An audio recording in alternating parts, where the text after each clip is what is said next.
and Cabinet deliberated today and agreed to the grant of scholarships over a 3-year period with effect from September 2011 to facilitate the training of the remaining 498 assistant teachers in the primary schools.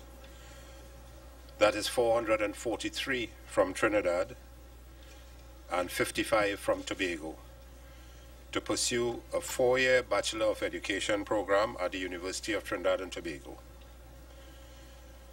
2, that the assistant teachers identified pursue specializations in the critical areas of special education, early childhood care and education, and primary education as well.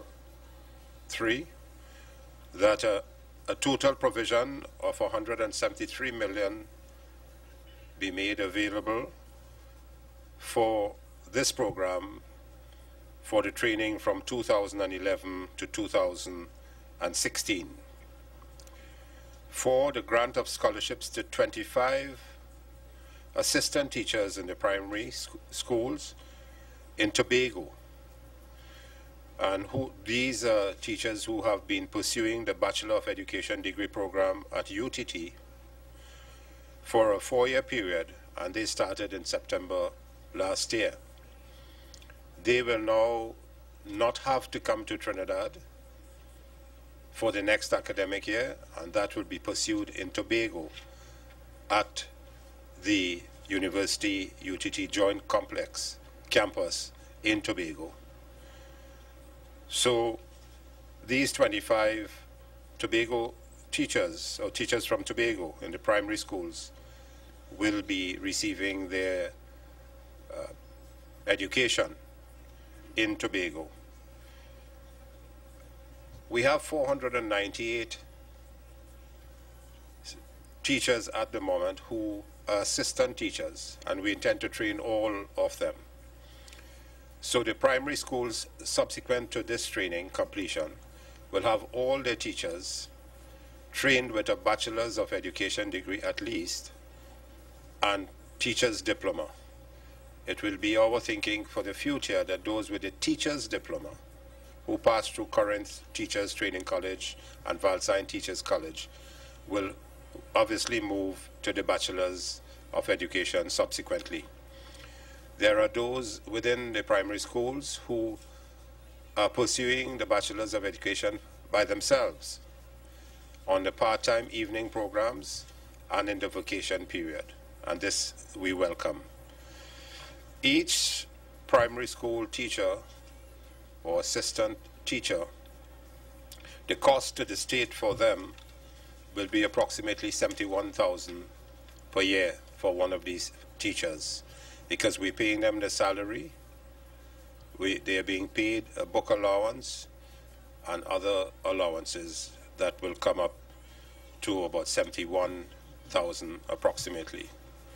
All of this training is being done in the context of improving our cadre of teachers within the school population.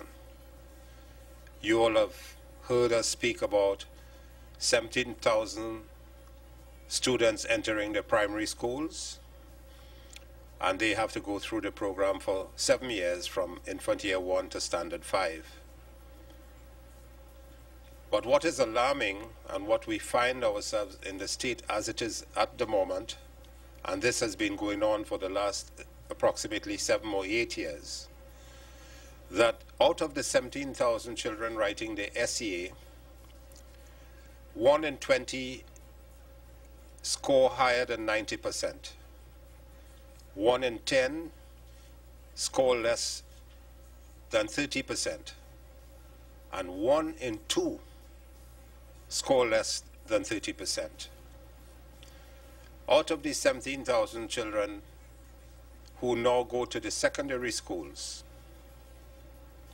only 13,500 of these enter for 5 subjects or more, including maths and English. So 3,500 of these do not enter for more than 5 subjects.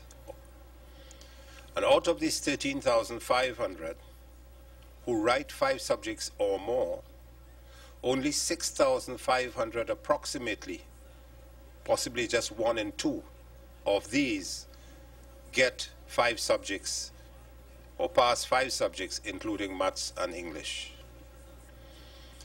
When some of these move to a Cape,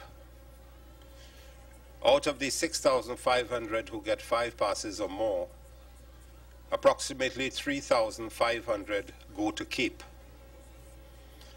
And out of these students writing Cape Unit 1 and 2, 60% of these get grades 1 to 3, which amounts to about 2,100. So from 17,000 going into the primary schools, going through primary and secondary school, only 2,100 approximately end up with advanced levels, grades 1 to 3 at Cape. So we have a fallout of approximately 15,000 students in the primary and secondary school situation as it is at the moment over the last 7 or 8 years who have been falling through the cracks. And hence it is the desire of this government and the Ministry of Education, the People's Partnership Government, to have interventional strategies in the primary schools, but first starting with the universal early childhood education, which the Honourable Prime Minister has directed the Minister of Education to be completed within our term of office, to take care of our 34,000 children between ages 3 to 5. And our intervention strategies, you know that 70% of the intellectual development of a child takes place in the first 7 years of life.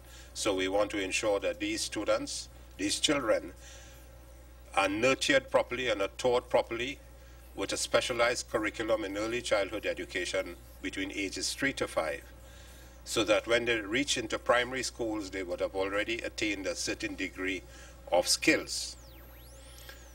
Now, our interventional policies to stem the tide of this failure of almost 15,000 of the 17,000 students falling out of the system, basically, we go introducing intervention policies in Infant Year 1, Infant Year 2, and Standard 1 in literacy and numeracy. When we look at the national test results, in Standard 1, we find that 1 out of 2 of these students perform below 50% in particular subjects of maths and English. And when we look at Standard 3 with the same subjects, the same 50% of the students fail to get more than 50%. And when we look at students in Standard 2 and 4, and who are doing the national tests in science and social studies, the same 1 in 2 student, 1 out of 2 students, the same students fail to get the 50%. So therefore, our intervention policies are designed now to intervene at Standards 1 and Infant Year 1 and 2.